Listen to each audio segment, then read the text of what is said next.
தெய்வத்தினுடைய கண்கண்ட தெய்வம். அருவமும் உருவமாகி அனாதையாய் பலவாய் ஒன்றாய் முகங்களாலும் கரங்கள் 12 கொண்டே ஒரு சிறு முருகன் ஒளித்தரன் ஆங்கு உலகம் உய்ய.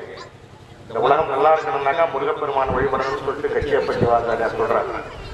அந்த அற்புதமான கந்தப்பெருமானுக்கு மட்டும் அவ்வளவு சாநித்தியம் என்ன அப்படின்னு கேட்டீங்கன்னா, அற்புதமான முருகப்பெருமானுக்கு எந்த தெய்வத்துக்கும் இல்லாத திருப்பலன் முருகப்பெருமானுக்கு மட்டும்தான் உண்டு. நம்ம இந்து மதத்தில் எடுத்தீங்கன்னா முப்பெரும் தெய்வங்கள்னு சொல்லுவோம். படைக்கும் கடவுள் பிரம்மா, அந்த படைத்த உயிர்களை காக்கக்கூடிய கடன் மகாவிஷ்ணு பகவான், அந்த உயிர்கள் வாழ்க்கையிலே தீமைகளை எல்லாம் அழித்து நன்மையோடு விளக்குவதற்காக தீமைகளை அழித்து நன்மை நிலைநாட்டக்கூடிய சிவபெருமான். இந்த 3 தெய்வங்களை வழிபட்டால் சைவம் வைணவம் என்று சொல்லப்படுகின்ற இந்து மதத்தினுடைய எல்லா தெய்வங்களுடைய வழிபாடும் அடங்கும். நீங்க வெறும் ஆண் தெய்வத்தை சொல்றீங்க, பெண் தெய்வத்தை சொல்லுங்க அப்படின்னு நீங்க நினைக்கலாம். 3 தெய்வத்தை சொல்லும் பொழுதே அதிலே அவங்க சக்தியும் சேர்ந்து வந்துடுறாங்க. எப்படி கேட்டீங்கன்னா, ஈருடம்பு ஒவ்வொரு தான். கணவனும் நாமும் இல்லறத்துவத்தில் வாழணும்னாக்கா வெளியில தனித்தனி உடம்புகளாக உள்ளார்ந்த அன்பிலே ஈருடம்பு ஒவ்வொருவராக வாழணும். அதெல்லாம் படைக்கும் கடவுள் பிரம்மா என்ன பண்ணா, தன்னுடைய நாட்டிலே சரஸ்வதி இடம் கொடுத்தார். அவருடைய மனைவி சரஸ்வதி அவங்களுக்கு நாட்டிலே இடம் கொடுத்தார். நம்ம பிரம்மாவை வழிபட்டா அங்கே சரஸ்வதியை வழிபடக்கூடிய தத்துவம்.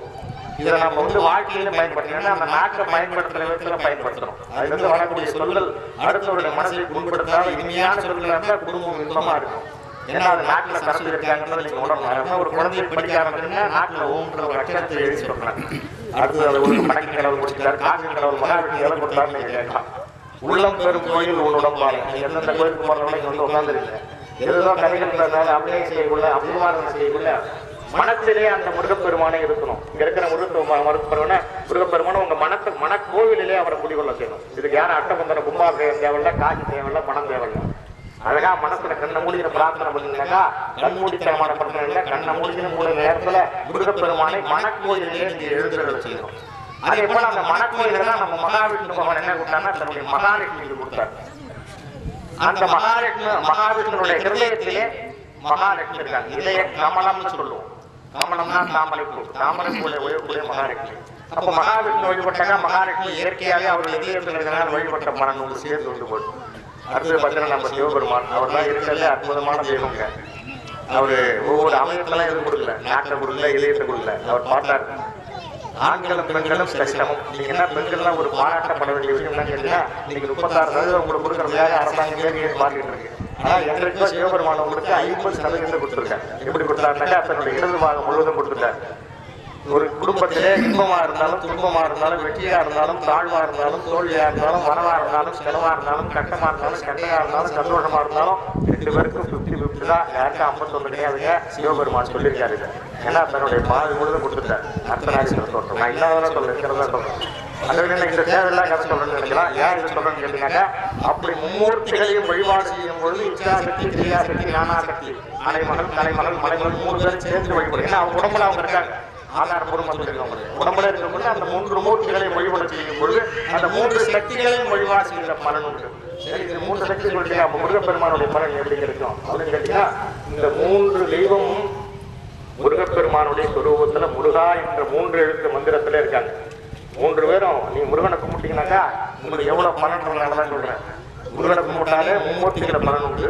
மும்மூர்த்தியினுடைய இதயத்துல இருக்கிறதுனால 3 சக்திகளை வழிபட்ட பலன் உண்டு. எப்படின்னு கேட்டீங்கன்னா, பிரம்மா பார்த்தீங்கன்னாக்கா அந்த பிரணவ மந்திரத்தை முருகப்பெருமான் தான் அவருக்கு சொன்னான்னு சொல்லலாம். அப்ப பிரம்மா ஒன்றும் தெரியாதா? நம்ம ஆன்மீகத்திலே சில தவறான கருத்துக்கள் எங்களுக்கு இருக்கு. அப்ப பிரம்மாவுக்கு ஒண்ணுமே தெரியாத அவர் படைக்க கடவுளை படைச்சாங்களா? முருகப்பெருமானுக்கு தான் அவங்க பிரணவ மந்திரம் தெரியுதான்னு கேட்கலாம். அது உண்மையான விளக்கத்தை சொல்லுங்க. ஒவ்வொரு மனிதனும் எப்பேற்பட்ட ஒரு அறிவாளியாக இருந்தாலும் சொல்லலாம். மிக பெரிய தலைமையாசிரியா இருக்கலாம், ஆசிரியா இருக்கலாம், பெரிய பிரணவ மந்திரியா இருக்கலாம், முதலமைச்சராக இருக்கலாம். அவன் தன்னிலை இழக்கும் பொழுது தான் கற்ற கல்வியை இழந்து விடுகின்றான். அது எந்த நேரம் கேட்டீங்கன்னாக்கா, அதிகப்படியான பேராசைப்படக்கூடியும் கோபப்படக்கூடியும் தான் பெற்ற கல்விகளையும் நன்னடத்தைகளையும் ஒரு மனிதன் எழுந்து விடுகின்றான். அந்த வகையில தான் பிரம்மா வந்து பாத்தீங்கன்னாக்கா தன்னுடைய அறிவார்ந்த சில சிந்தனையிலே அந்த அறிவு மழுங்கி போன நேரத்துல நம்ம முருகப்பெருமான் போய் அவரை கேட்கிறார். பிரணவ மந்திரத்துடைய பொருள் என்று கேட்கலாம். அவருடைய சிந்தனை அறிவெல்லாம் எவ்வளவு கற்றிருந்தாலும் ஒரு மனிதர் கோபப்படணும்னு நம்ம புத்தி வேலை செய்யாது. அதுதான் எடுத்துக்காட்டு. பிரம்மனுக்கு வந்ததுடைய தண்டனை வந்ததற்கு காரணம் அவருடைய வாழ்க்கையிலே அந்த அறிவார்ந்த செயலை கோபத்தை குறைச்சிக்கணும்ன்றதுதான். வேறு ஒரு சிந்தனையில் இருக்கக்கூடிய நம்முடைய மனத்திலே தெய்வத்தை வழிபாடு செய்ய முடியாது. அந்த வகையிலே முருகப்பெருமான வழிபாடு செய்கிற அந்த பிரணவ மந்திரத்தையே பிரம்மனுக்கு உபதேசம் செய்ததுதான் பிரம்மனுடைய பலன் உண்டு. என்னக்கா முருகப்பெருமானுடைய ஆணைக்கு